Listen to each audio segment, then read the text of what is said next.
Hello and welcome to Matcha Mornings, part of the Wander Barn Podcast Network. I'm your host, Amanda Kingsmith, and I'm excited to dive deep on topics around holistic health, the power of food, hormone health, how the practices of yoga can impact our health and well-being, and much more. So grab your cup of tea, settle in, and let's get started.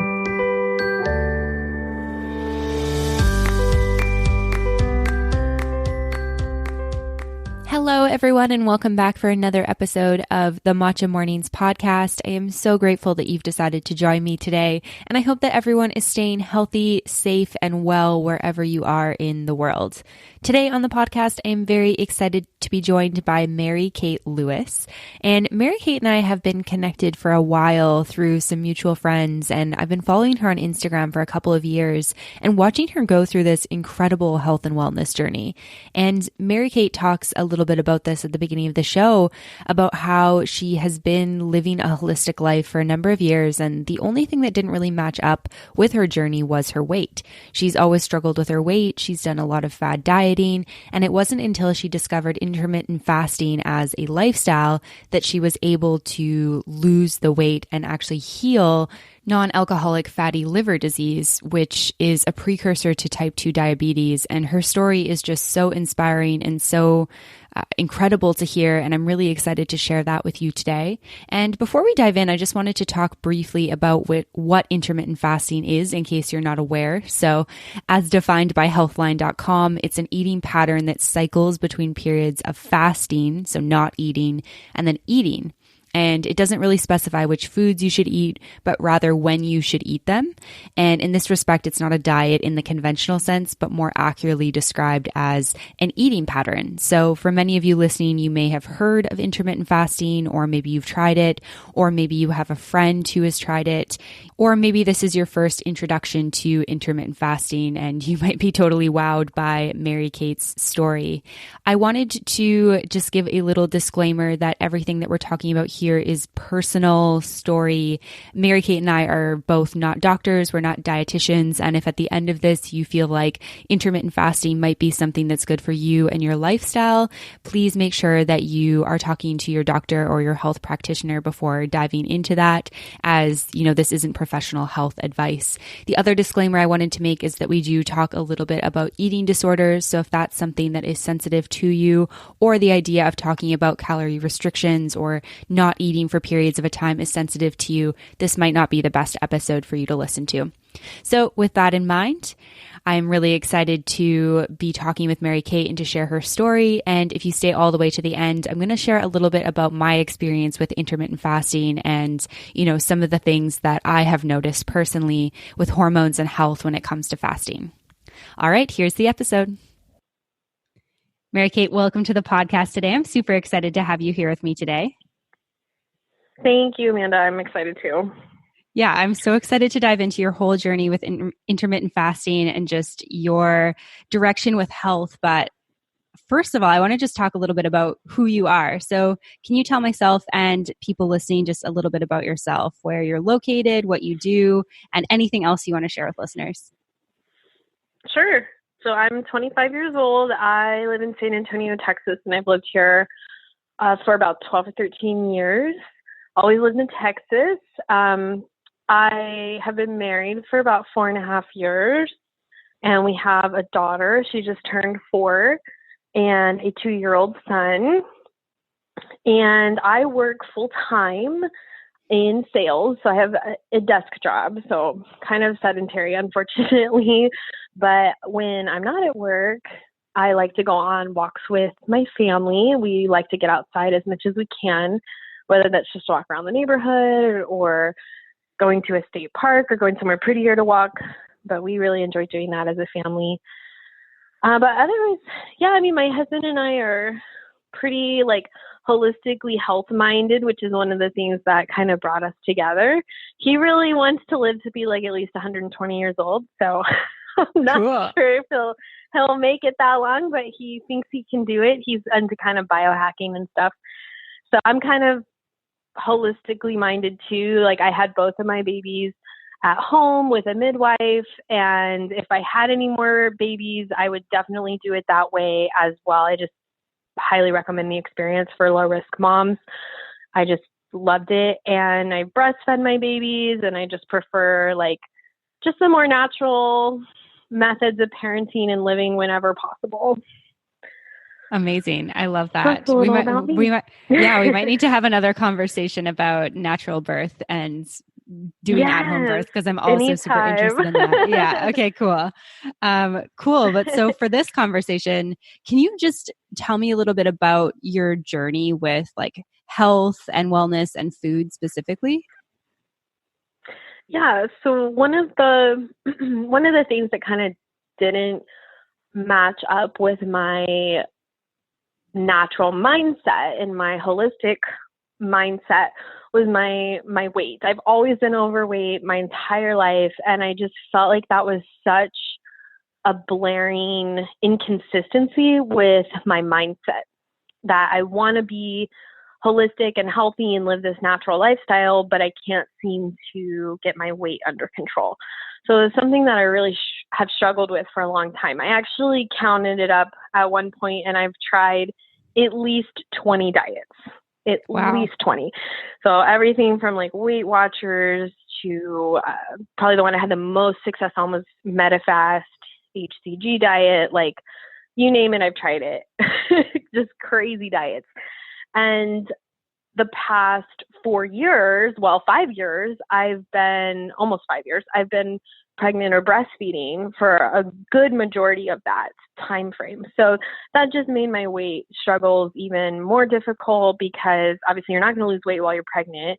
You can maybe maintain, but I didn't do that. I gained 50 pounds with each kid, and I couldn't seem to lose weight when I was breastfeeding. I was just always hungry. And that was something that stressed me out so much. I even tried Overeaters Anonymous. Like, I have tried it all. And especially when I was going to Overeaters Anonymous, I think it just made me even more depressed, to be honest, because I was like, something is wrong with me, that I can't get this under control.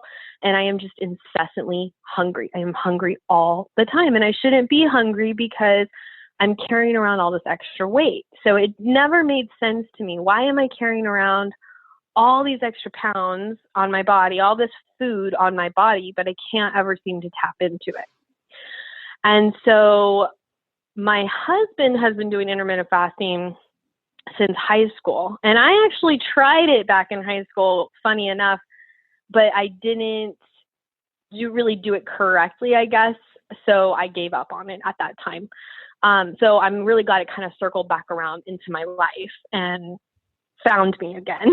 So my husband had been trying to get me to try intermittent fasting for years, but I was scared of it because I had kind of given it a go in high school and it didn't work. And so I'm like, I don't want to be hungry. I don't want to be uncomfortable. It seems too hard. I was always giving the excuses like, I'm pregnant, I'm breastfeeding, there was never a good time. I just had all the excuses. So I finally gave it a good try, and it was difficult at first. I could only push my breakfast out like 2 hours. Like, that's all I could do. I was just so hungry. I was like, I can't even make it to like 9:30 in the morning. Like, I have to eat. So that's how I started, was just pushing my breakfast out from like 7:30 in the morning to like 9:15, 9:30. I would wait till I got to work and I would eat my breakfast at work. And that's all I could handle. So I started with that. And then every few days, I just pushed that breakfast out a little bit further, until I eliminated breakfast, and then I go to kind of a mid-morning snack. I mean, I was eating like 6 or 7 times a day. So I'm eliminating one, go to the next one, and I just kept doing that until about 6 or 7 weeks into that, I finally was down to just eating dinner. So that was a huge deal. And I hadn't lost any weight at that point because I was still eating whatever I wanted. Like, I did not change my diet at all. I was still eating a standard American diet. I would break my fast with McDonald's. Like, it was really bad. It was still really bad. So this was back in the summer of 2018. So I wasn't losing weight, but what I noticed is over time, I wasn't hungry all the time. So it's so counterintuitive because you think, well, if you're not eating, you're going to be starving. But hunger is not cumulative. It doesn't like build on top of each other. It just comes and goes in waves. So if you can like ride the wave for a little bit, 10 minutes, 20 minutes, like the hunger goes away and then you're fine for a little while and then maybe it'll come back for a little bit, but then it goes away again. So what I found is that by like fighting through those waves, and it wasn't even like a huge fight, but just, you know, writing them out, drink some water, drink some black coffee, kind of write it out, it'll go away.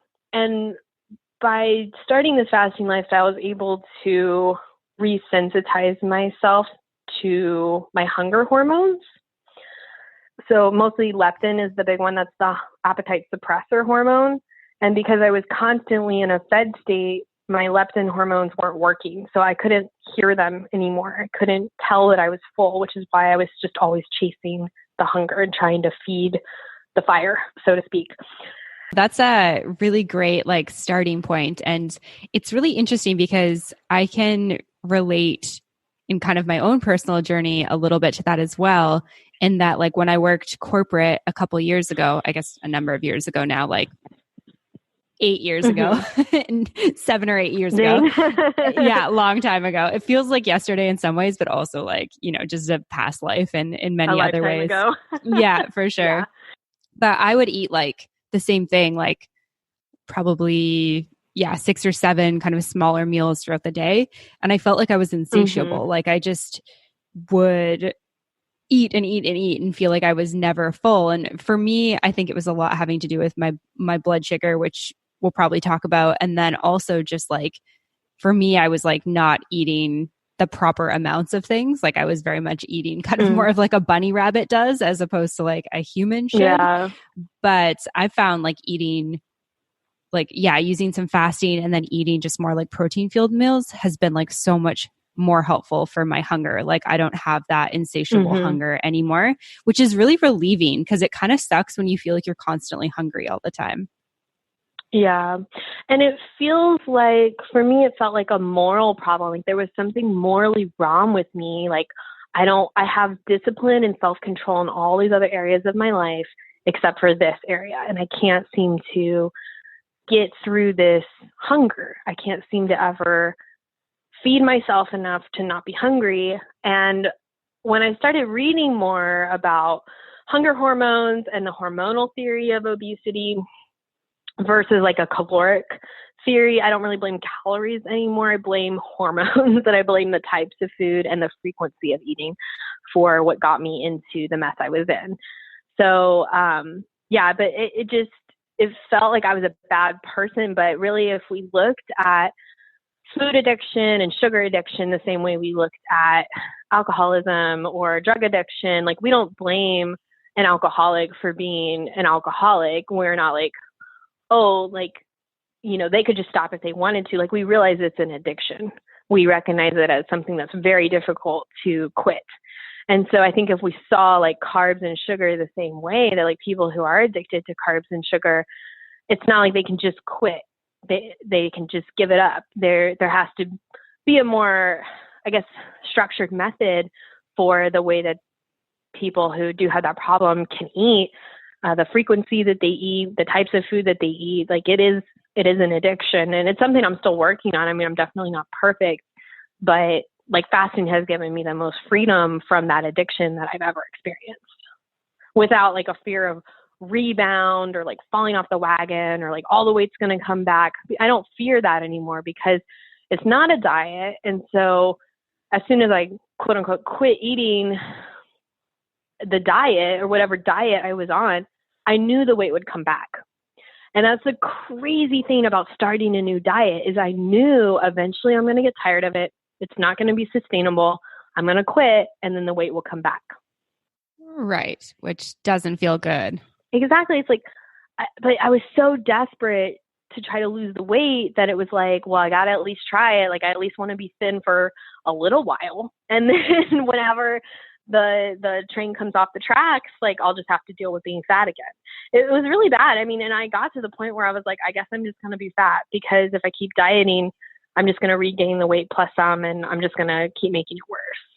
Like I got pretty depressed about it for a little while. Like, oh, I guess this is it. This is just going to be it for me. So I'm just like so much more hopeful now that I'm going to be able to sustain this for a lifetime. Yeah. And even my husband is so skinny. My husband is like 3% body fat probably. But he still does intermittent fasting. He still fasts almost every single day. Like he'll take it easy on the weekends. He'll eat all day, but during the week, like he still usually only eats 1 meal a day or maybe 2 meals in a day. And he can still whip out a 2 or 3 day fast every once in a while if he wants to. And he's super skinny. So, if he can do it, even at like no body fat, then I know like it's a sustainable lifestyle. Yeah, absolutely. That's a great point. And yeah, I think you covered so much good stuff in there. Like, I think that there's a lot that really like messes with your mental state when, you want to look and feel a certain way in your body. And I think that there's like a really interesting balance between like, kind of the conversations that are happening right now in early 2020 around like, self-love for your body, regardless of shape and size, and recognizing that you're not at a place of health that you want to be in and that you want to make those changes. Like, I think there's that balance. And then there's also like, it's hard when, your friends eat whatever they want and it doesn't affect the way that they look. And you're like working so hard and you know that if you go off of it, the weight's going to come back. Like that sucks when you think about the fact that, hey, I'm in my 20s and I'm going to live for many more years and I don't want to live like this. I want to feel differently in my body. Yeah. Yeah, definitely. And when I got up to, I'm trying to find my kilo and weight conversions that I wrote down. So the highest weight I was 300 pounds exactly on my last midwife appointment before I had my son. And that was like 5 or 6 days before he was born.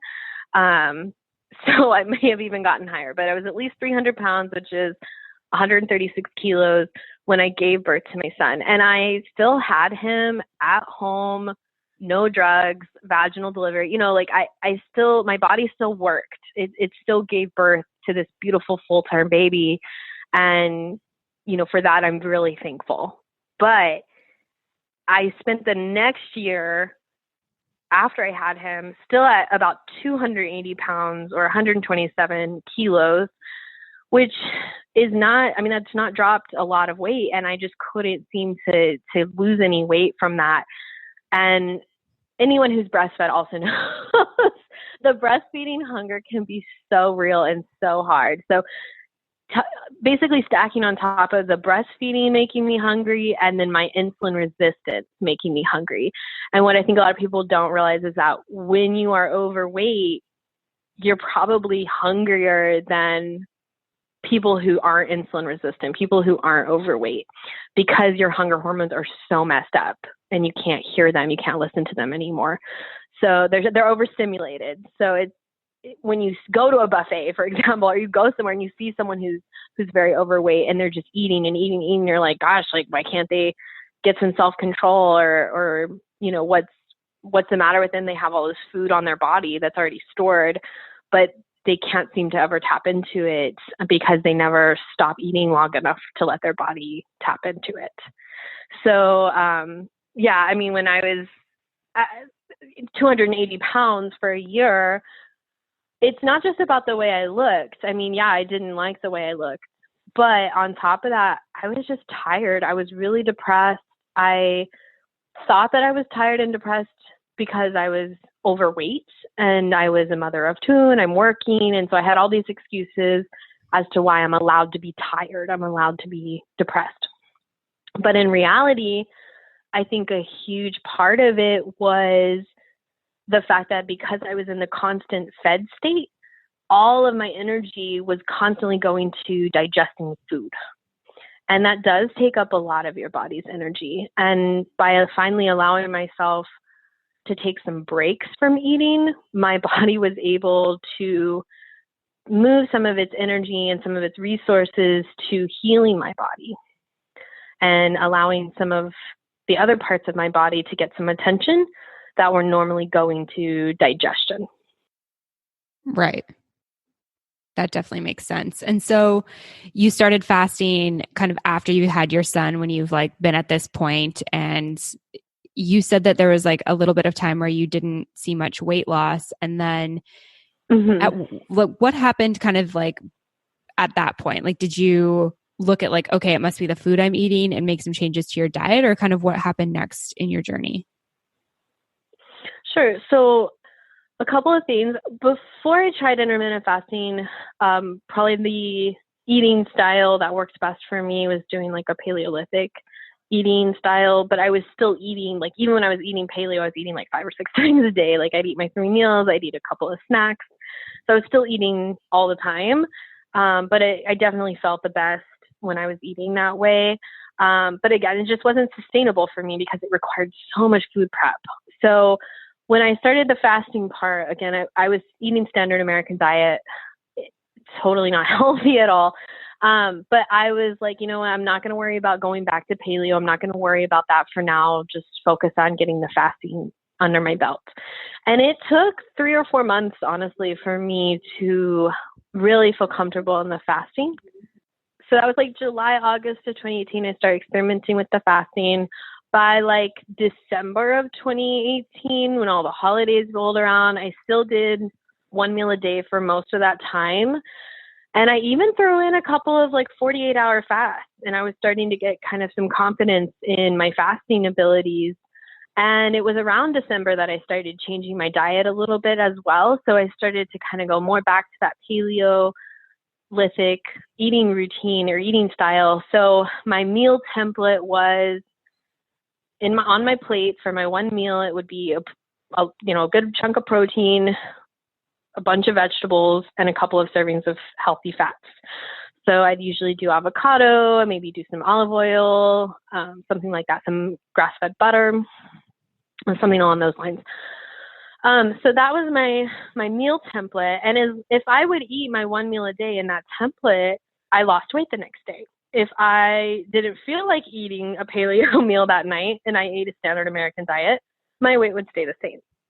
So either way, I was winning in my book because I wasn't rebounding. I wasn't going, the scale wasn't flying up as soon as I ate something a little bit off a quote unquote healthy diet. So it would at least maintain because I only ate that 1 meal. So at least I didn't eat 3 meals a day that were standard American diet. I just ate the 1.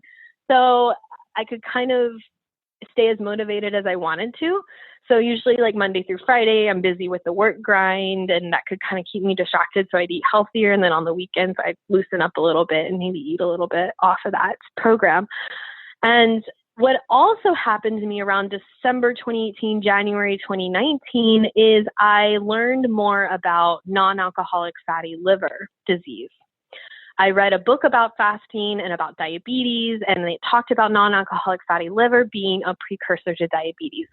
Well, I had actually been diagnosed with non-alcoholic fatty liver in 2016 when I was 21. Wow. And I didn't really know what it was. I didn't really care. The doctor didn't really explain it to me. She said I should lay off the fast food. I didn't really drink at that time when I still don't really drink very often, but at that time I had hardly ever had any alcohol. So she's like, yeah, if you don't drink, it's from fast food and from sodas. And I was like, okay, cool. Didn't really take it seriously. Fast forward 3.5 years and I start reading about it, and I'm like, oh man, that means I'm going to get type 2 diabetes. Like that's what that means. And I might have non-alcoholic fatty liver for 10 years or 20 years and not even know it. Like I was lucky I found out because they were looking for something else and they found my fatty liver. We thought I was having a gallbladder problem. So turns out I wasn't having that problem either, but I had this fatty liver. So my dad has been diagnosed with type 2 diabetes. His dad has been diagnosed with type 2 diabetes. My mother's mother has been diagnosed with type 2 diabetes. So I'm like, it's in my family. If I have non-alcoholic fatty liver, it's really only a matter of time. I'm basically pre-diabetic. And so that was the big wake-up call for me. So I'd been playing with fasting for several months. I'd, at least been maintaining my weight, but still eating the standard American diet, which was not going to help my liver at all. So I started researching liver-friendly foods, what to eat, how to heal fatty liver, and that's what really got me motivated. So I found out fasting actually helps attack your visceral fat first, and the visceral fat is the fat around your organs like your liver. And so I was like, okay, well, I'm already doing that, so that's good. And then what else do I need to do? So eating liver-friendly foods was important. So I started eating more avocado, fish, nuts, liver-friendly foods, sauerkraut, any fermented foods. I started incorporating those into most of my meals so that I was giving my liver things that it would like, and then avoiding the things that create the fatty liver in the first place. So that would be soda, sugar, fast food, hydrogenated oils. So I was already kind of on the right path, but I just really stepped up my game at that point. And that's when the weight also started to really come off. So it was just overall like a double win. So that was like January 2019, really like started taking it very seriously, taking my health more seriously. And then by that summertime, I think by May or June, maybe July, I went and had another sonogram done. So the way to test for fatty liver, there's going to be some markers in your blood work. I can't remember what they are. You'll have to look them up, but there's some markers in your blood work. But the only true way to know is to do a sonogram on your organs. So that's how they diagnosed me back in 2016. So I thought, you know what? I've got good insurance. I'm going to go get this done. Let me have them check it out and let's see where I'm at. Now, I thought, they would tell me I still have some work to do because I'm still overweight. But they told me my liver looks great and it didn't look fatty at all. And I had only been at this lifestyle about 6 months, like really hitting it hard with the diet and the, consistency and really taking it seriously. So I was like in tears because honestly, any other weight I lose after this is just for aesthetics. I cured my fatty liver, I reversed it. And so I'm no longer like pre-diabetic. And my energy is so much better. I mean, it was talking about being depressed and tired, and I had all these reasons that I thought I was tired. But part of it could have been the fatty liver because it can make you very tired when your organs aren't functioning optimally. And by healing that, I mean, I've just had so much more energy, and like just this lifestyle in general has given more energy. And so that alone has been worth it. And then the other thing is not having the fear of it coming back, because as long as I continue with some sort of fasting routine, as long as I'm incorporating fasting into my life, and I'm still going to avoid the sodas, the fast food, like anything obviously really bad for me. Most of the time, it doesn't even have to be perfect. That's what's so amazing. I mean, but as long as I avoid them 80 to 90% of the time, then I don't have fear of ever recreating that fatty liver, of it coming back. Like I know it's gone and I don't have to worry about it again. Yeah. Wow. That's really amazing. I feel like that to me is just so inspiring, like the control that you took over your health and well-being, and also just like it's so amazing how the body can heal when we give it the resources and the opportunities that it needs to do its work correctly, right? Like it just, your body's working how it needs to, and it healed itself once you started like helping it with food and nutrition and the intermittent fasting. Yeah, definitely. And I just attribute fasting to saving my life, honestly, because without it, I would probably still be really overweight. I still have weight to lose. That's what's so amazing to me, though.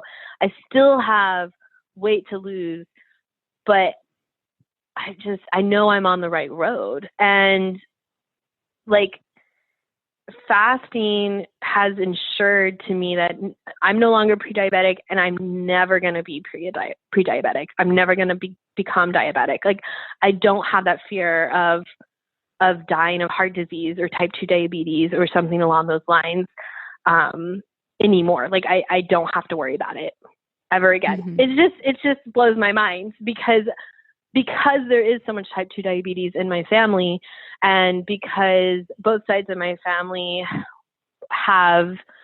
there's more of us who are obese than not. It just seemed so inevitable to me that, okay, well, this is just the way my family tree is, and this is just the cards I've been dealt, and it's just eventually going to be my fate. And so to not have to live in that fear anymore is is just incredibly freeing. Yeah, absolutely. Yeah, that's really amazing and super inspiring to hear. And I think it's just a reminder that like, you know, all of us are dealt a hand of cards, but it doesn't mean that we have to, you know, I guess like hold on to those cards. Like we have the ability to change things if we want to in our lives and with our hormones and with our bodies and with our eating habits and all that sort of stuff. Definitely. And like, I think for me, the only thing is honestly, like, I wish when I had been kind of experimenting with fasting a little bit in high school, I just wish I had known more, because if I had really started doing it back then, I would have never gone to 300 pounds. You know, I would have never gotten that out of control.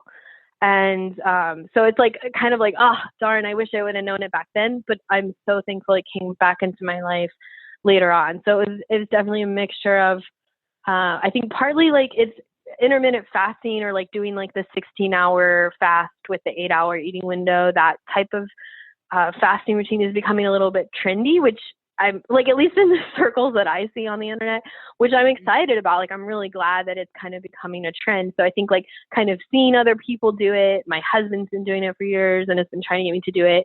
And then my older sister, who she never dieted. She was overweight like I was, still is, you know, overweight, but has lost quite a bit. She started doing the intermittent fasting too. And I was like, well, if she's doing it and she says it's not too bad, she's finding it to be fairly easy, you know, and she's lost 60, 70 pounds, you know, well, maybe it can work for me. So just, you know, when you start looking at some of the stories of people who've had success, it reassures you, like, yeah, I think I am on the right path. And I truly believe, Amanda, like, if people are trying to heal their body and not just lose weight, I truly believe they will eventually find fasting. They will eventually find it as one of the tools to healing and holistic health, and it's not just the aesthetics. It's not just to look good and to be skinny. It's to heal your body and to live in balance. And you know, when you're constantly in the fed state, your body is out of balance. You know, it needs some breaks. It needs some fasting states. Maybe not every day. I mean, you have to find the right routine that works for you. And if I do, when I do slim down to the size that I actually want to be, the weight that I want to be in, body fat percentage that I want to be, I will probably have to eat more often than I do now. I mean, right now I could do a 5-day fast, and it's really not that challenging. Like, as long as I drink some salt water so I get my salts in, it's really not even that challenging, because I have so much fat on my body still to eat at. But once I slim down to like my husband's size, it'll be like, okay, yeah, I'm going to have to eat more frequently, but I'm still going to fast. I'm still going to have it incorporated in my life for the health benefits of it. There's no way that I will ever go back to being an all day, everyday eater.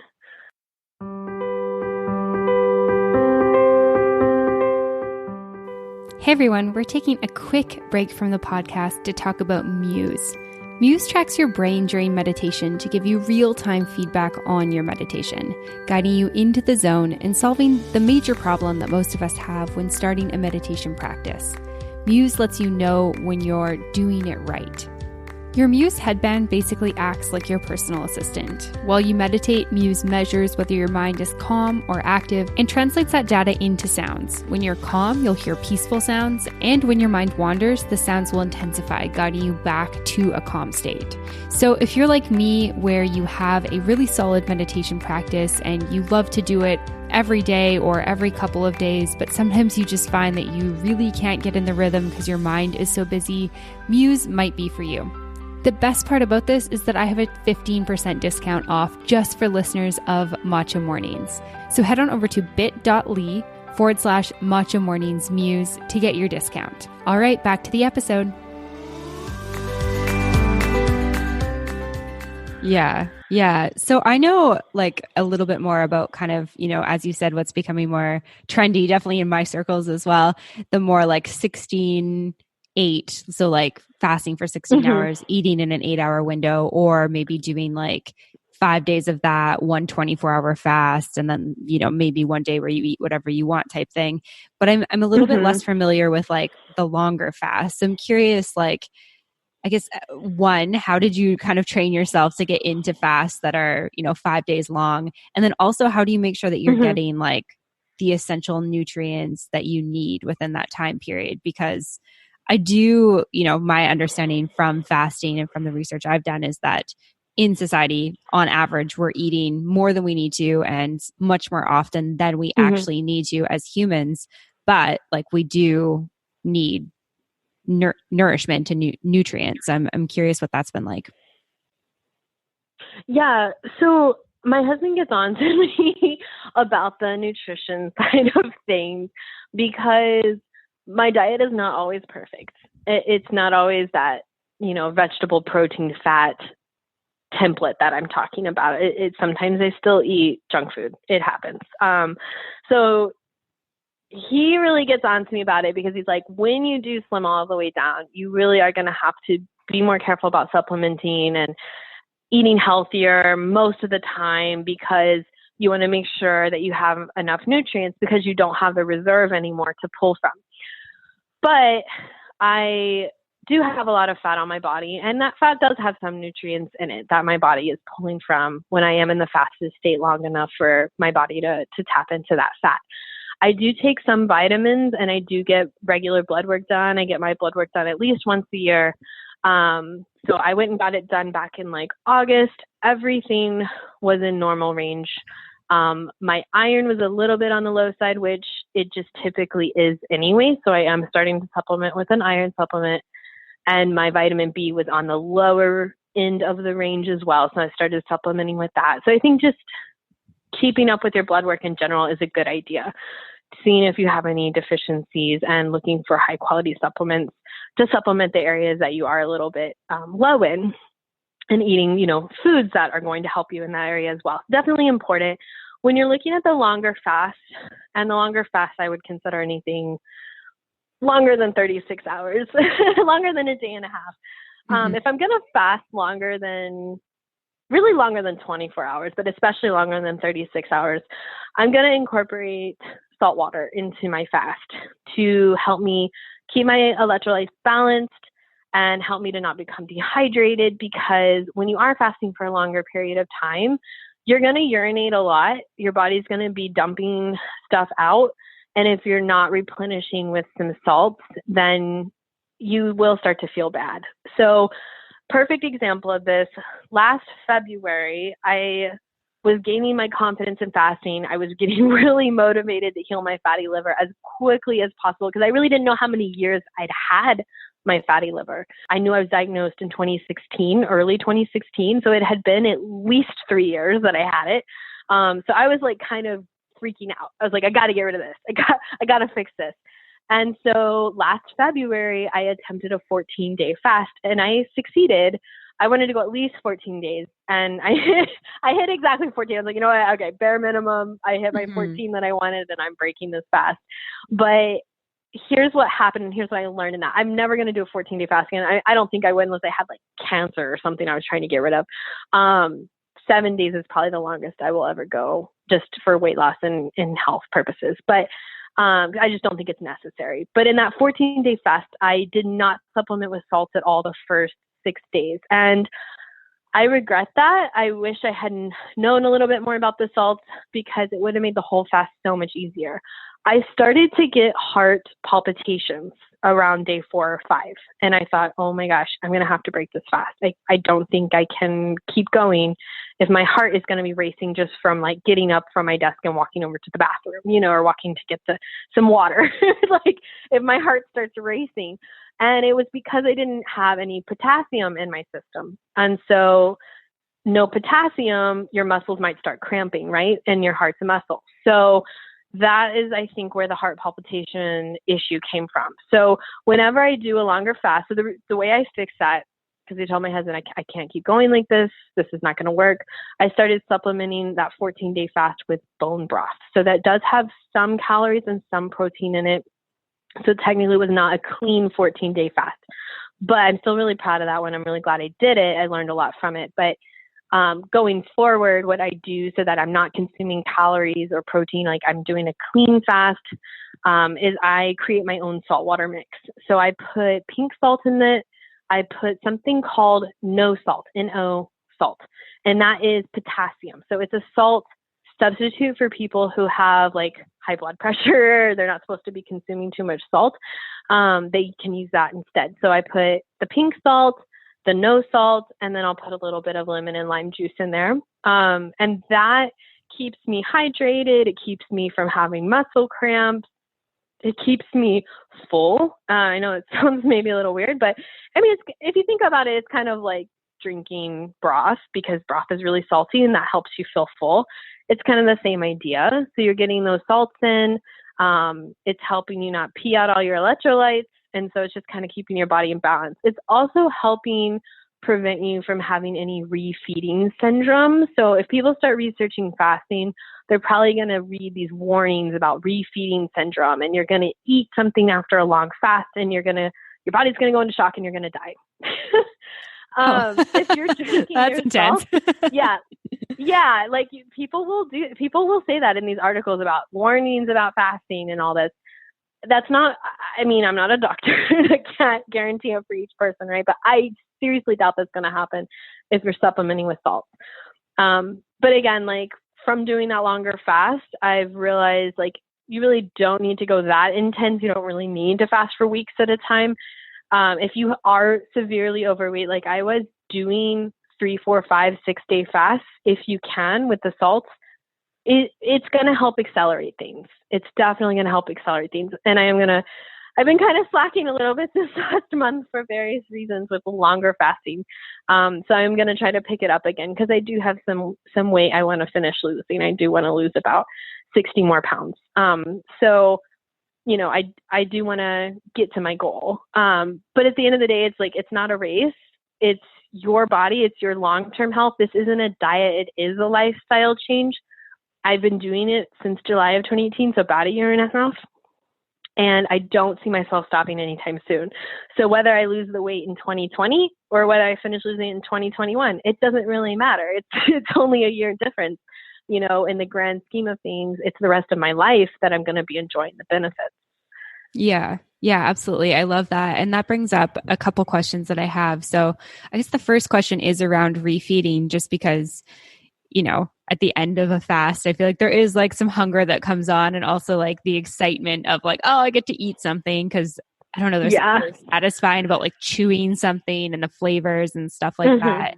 How do you refeed in like a healthy way, as opposed to the like, I don't know, like I feel like for me it'd be like, I just ate a whole bag of chips. Like, oh my God.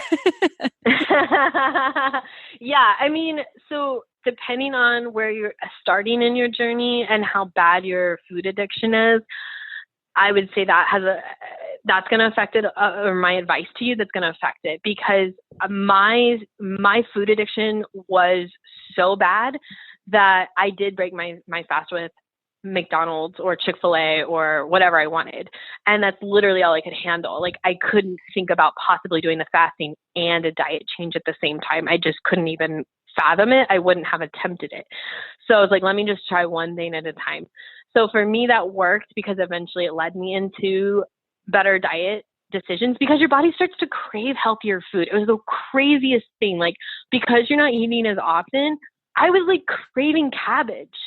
Or like I wanted chicken, you know, I wanted something healthy. I wanted vegetables, and I never like thought I would say that, like, oh, I'm really wanting some Brussels sprouts. Like, who says that? So I noticed that like my desires started to change more toward healthier foods as time went on, because the first thing you put in your mouth after a fast is your body is going to start to use it right away.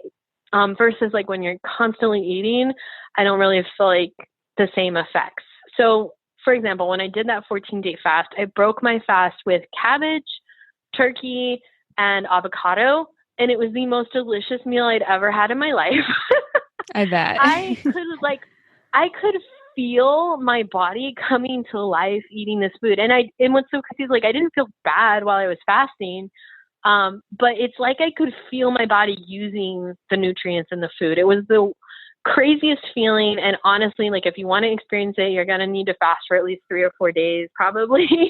But it is a really cool feeling. So that alone makes me like excited to do longer fasts, because that first meal that you eat, you do want to make it a healthier meal if possible, because you're going to like feel it giving you energy and feel it giving you life in a lot of ways.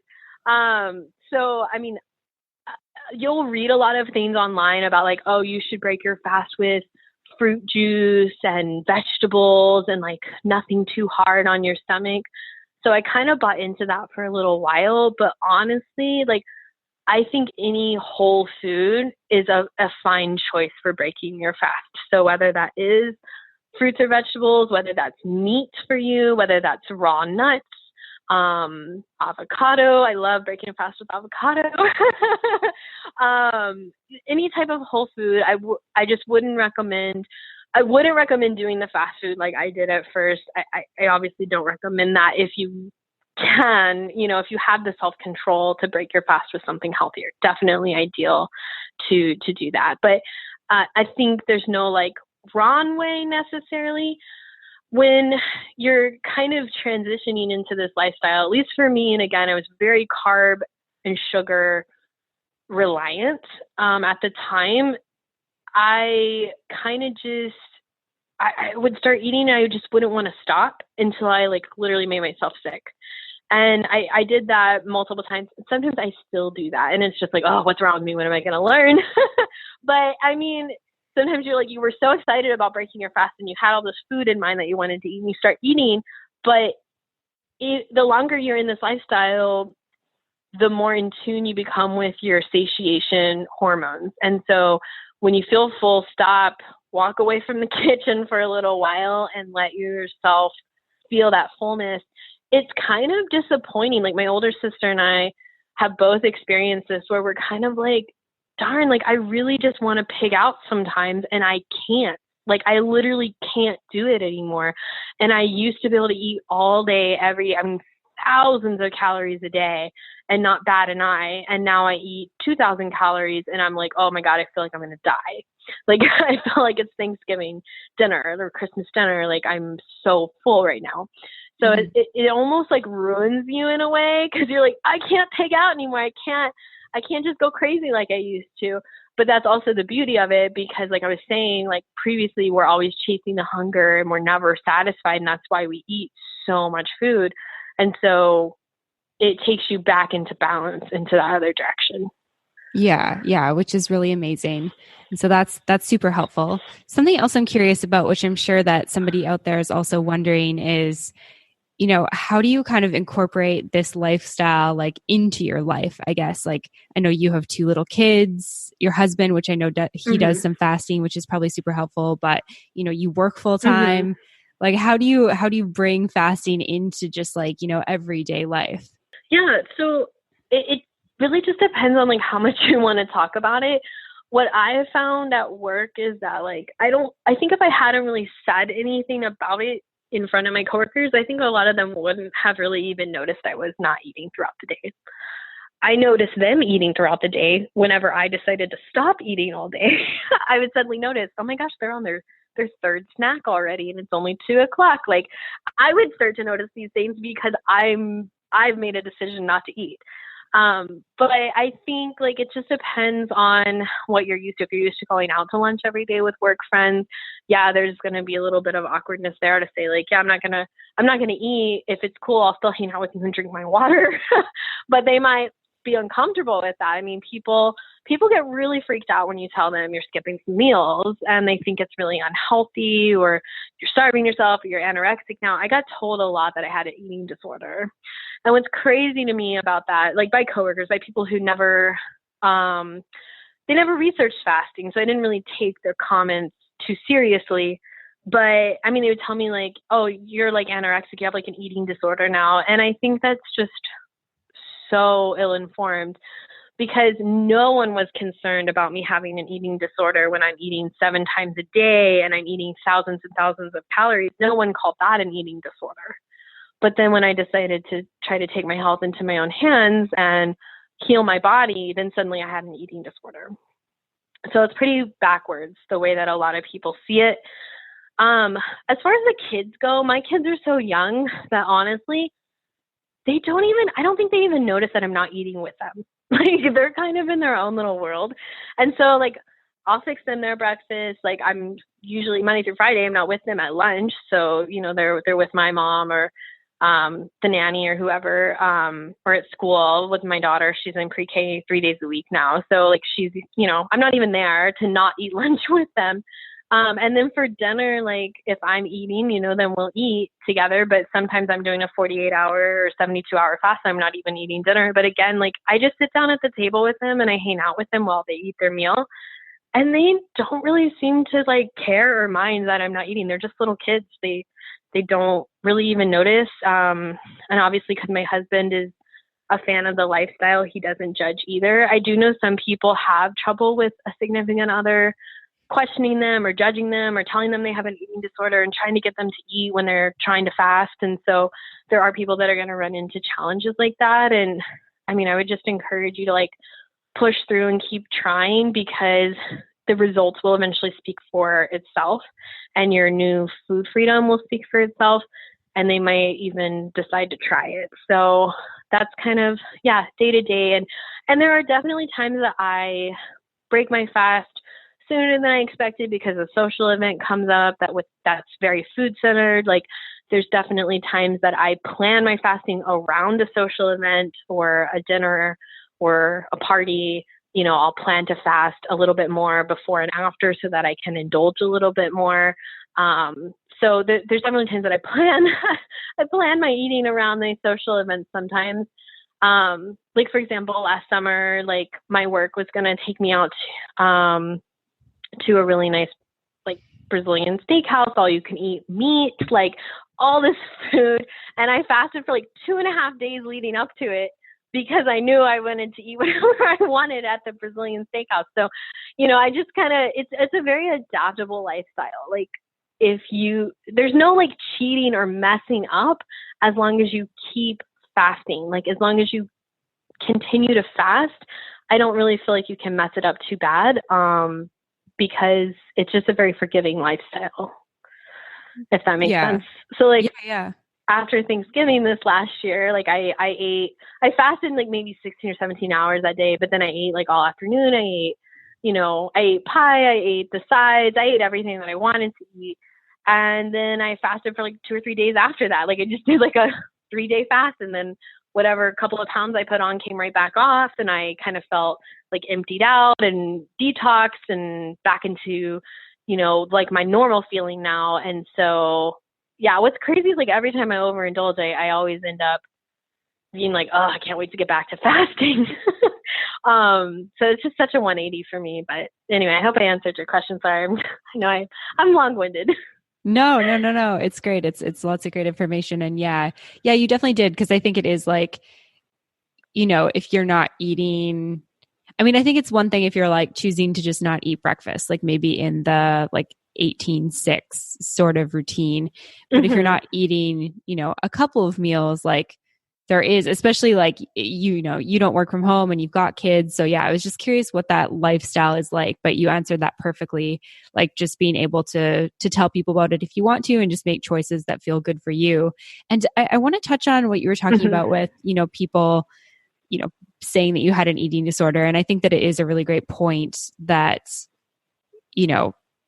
people don't often say like, oh, you have a disorder because you're eating, you're drinking like a large pop, or sorry, we call soda pop in Canada. So that's what I'm referring to. Yep, if you're like, having a large soda or something, nobody's like, oh, do you have like a problem with food? But then you choose not to eat and people are concerned for you. And, on the one hand, right. like there's a part of me that does understand that, because when I first heard about intermittent fasting, I was like, well, isn't that kind of just like a quote unquote like healthy reason not to eat? So right. I guess to me, I think that it's to have an eating disorder, that's healthy, that people call it healthy now. And I think that there is, a big difference between being anorexic and choosing to intermittent fast. And I think for me, a lot of it comes down to the mindset around like why you're choosing to do it and how you're choosing to do it, because there is a totally different like way of thinking about why you're choosing not to have food and for what reasons. But I'm curious if you have any more kind of thoughts on that, or just how you kind of navigated that with people who were, concerned for you or making these types of comments.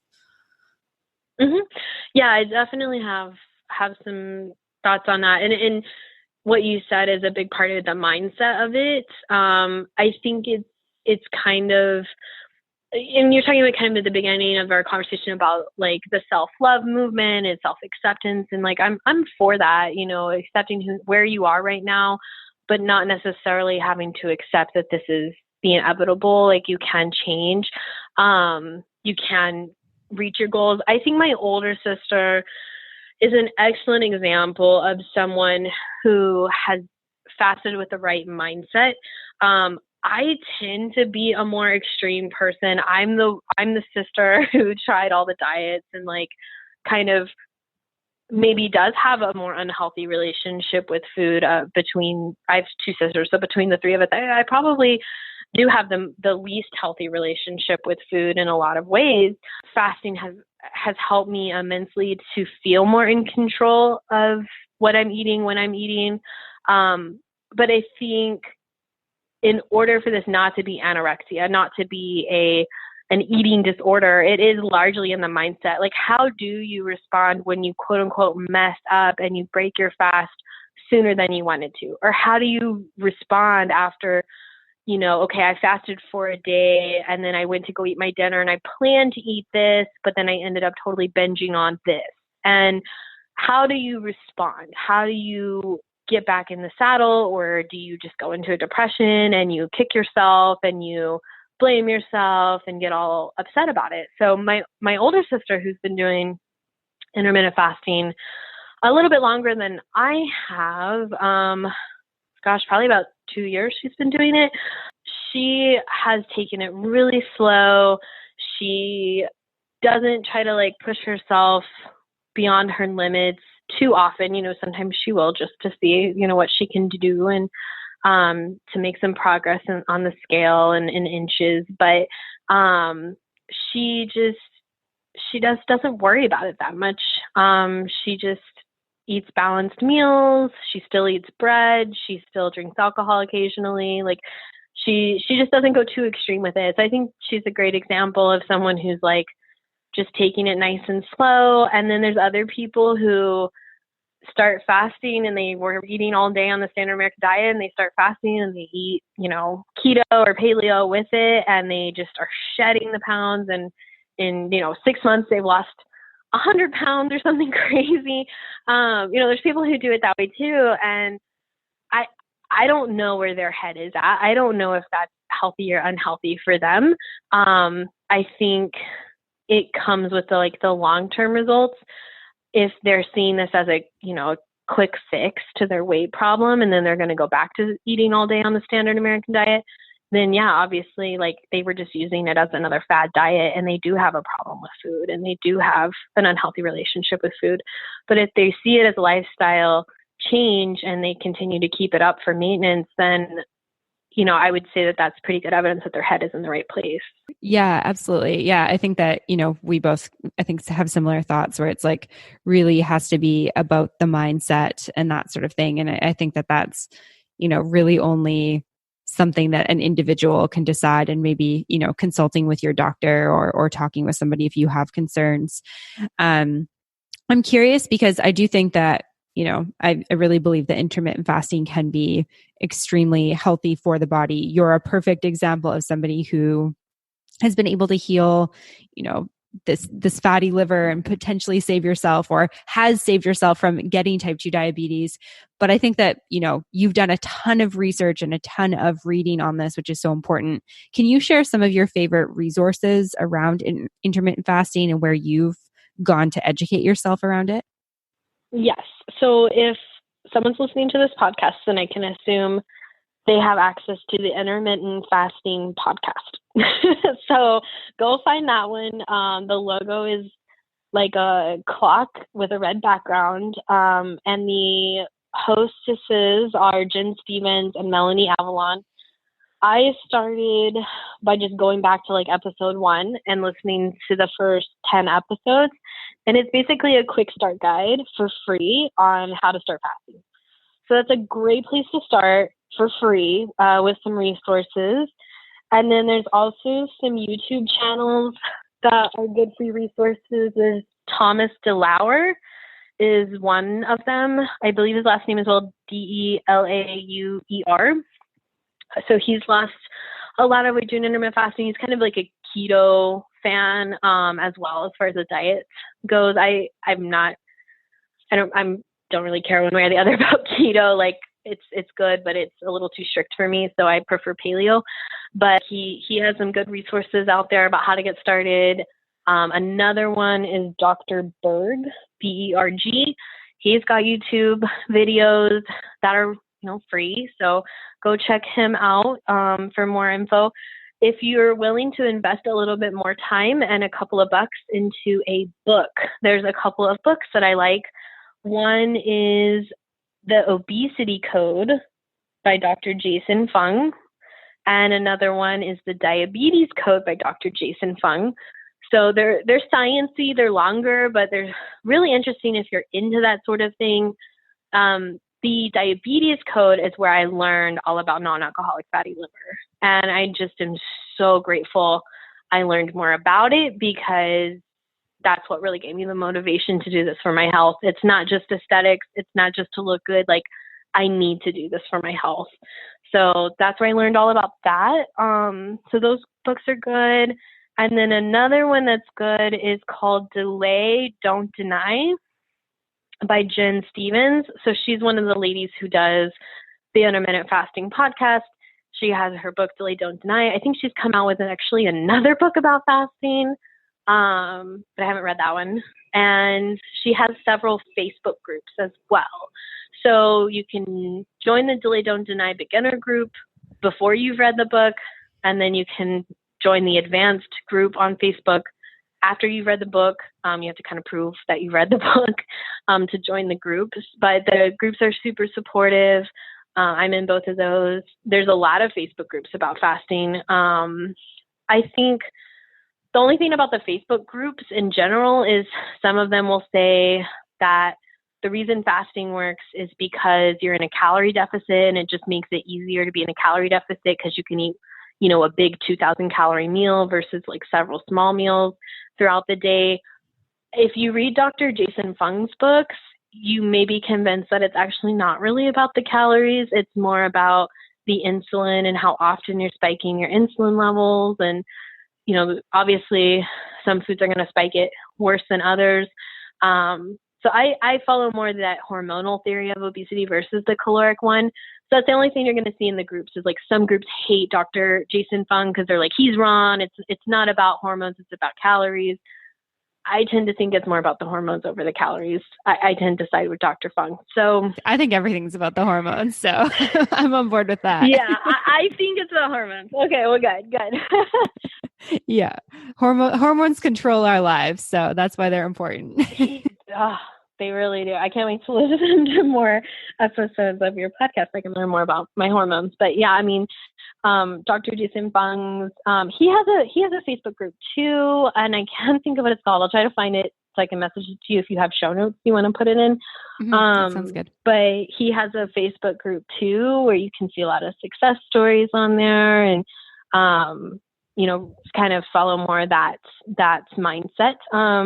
So those are all some good resources. As far as like tracking your fasting, it can be it depends on your personality, but I think it's fun to track your fast and see like, what's my longest fast this week and how many hours have I spent in ketosis this week, and like seeing kind of the stats. So if you want to do that, or if you think it's fun to like quick start and stop when you start your fast and stop your fast, the app that I use is called Life. It's just all caps, Life. And then there's another one that a lot of people use called Zero. And I know that one, it like throws a little party when you reach your goal on your screen on your phone. It like gets all excited and throws confetti and stuff. So a lot of people like that one because it's just kind of like motivating, like, yes, I did it. I made it to my goal.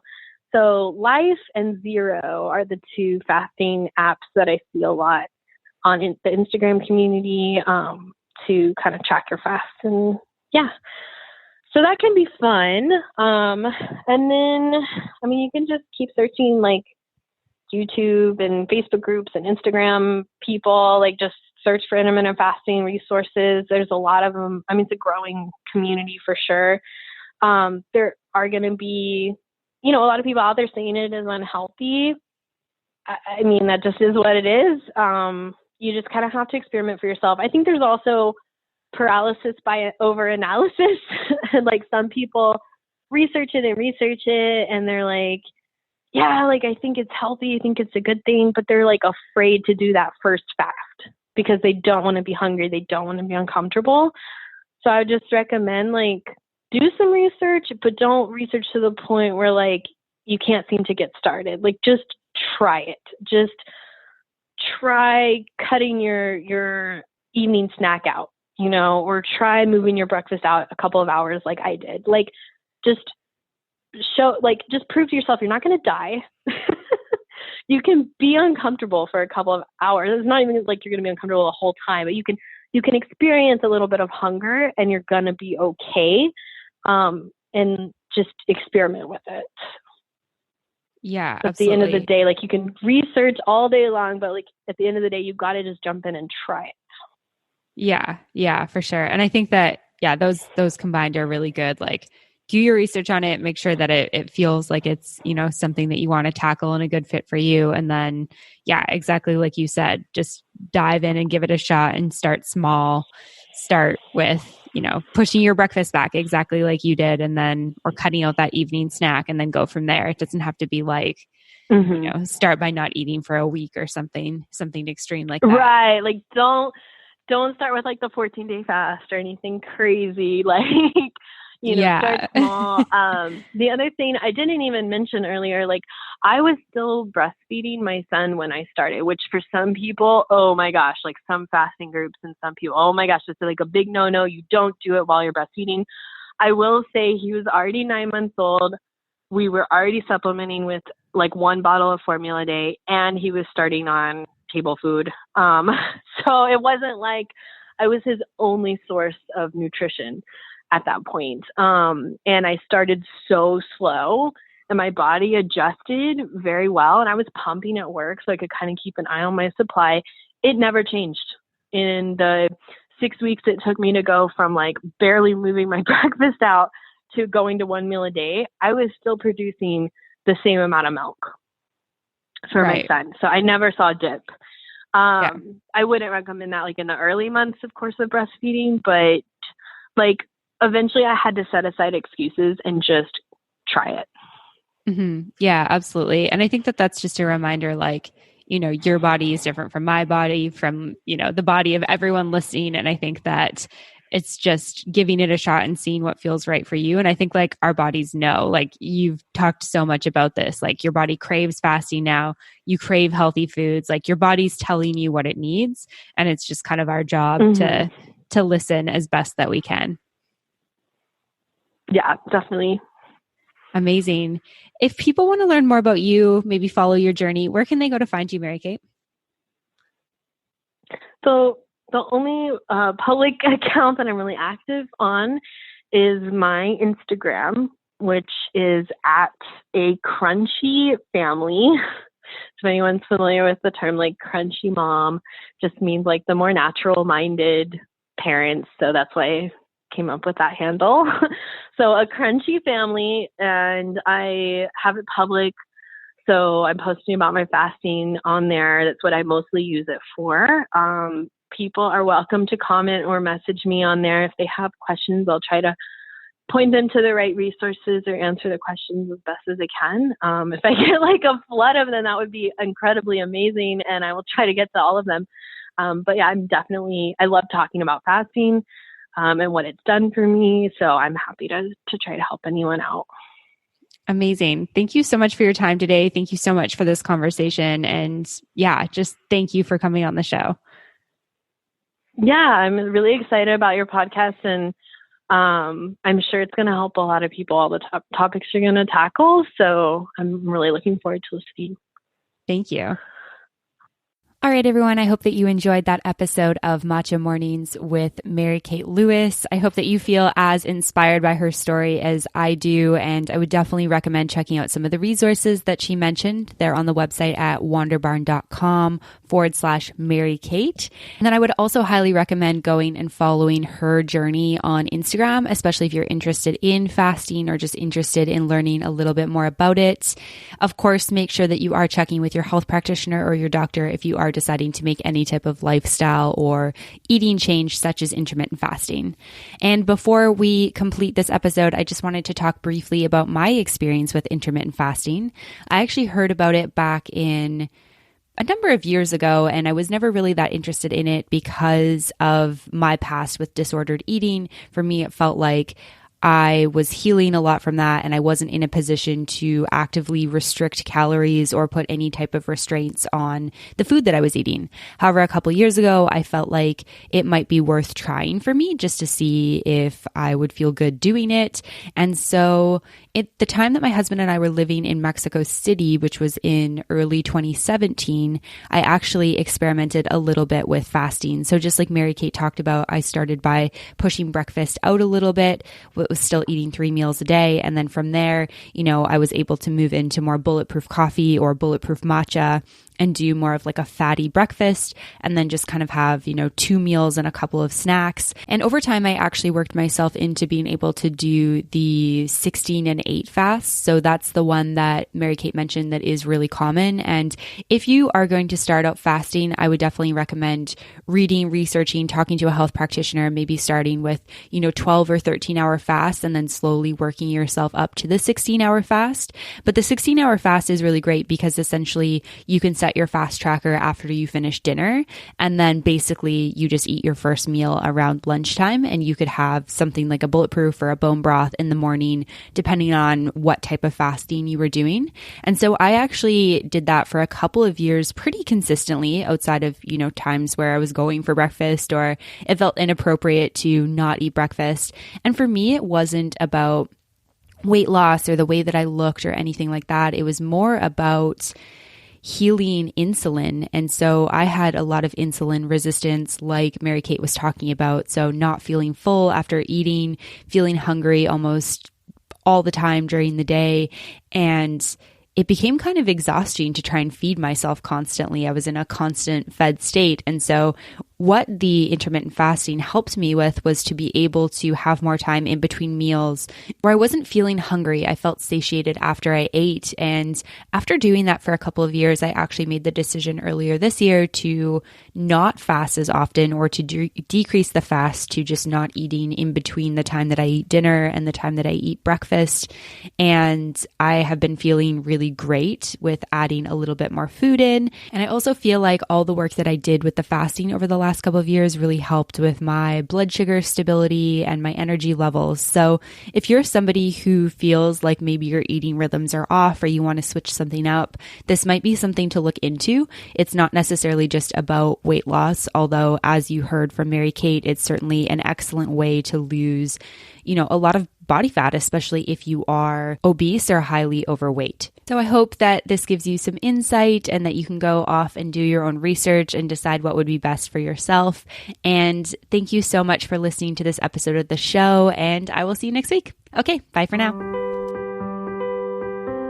Thanks so much for listening to this episode of Matcha Mornings. To find links mentioned in this episode, show notes, photos, and more, head on over to wanderbarn.com/podcast/matcha-mornings. To be the first to know about brand new episodes of Matcha Mornings, subscribe on your podcast app. If you enjoyed this episode of the show, please leave a review or send me an email at wanderbarn@gmail.com with the subject line Matcha Mornings. To follow along with me, Amanda Kingsmith, you can find me on Instagram at Amanda Kingsmith to learn more about other fun projects I'm working on. To find more great podcasts like this one on topics such as travel, the business of yoga, cryptocurrency, and more, head on over to wanderbarn.com. Thanks for listening, and I'll see you soon.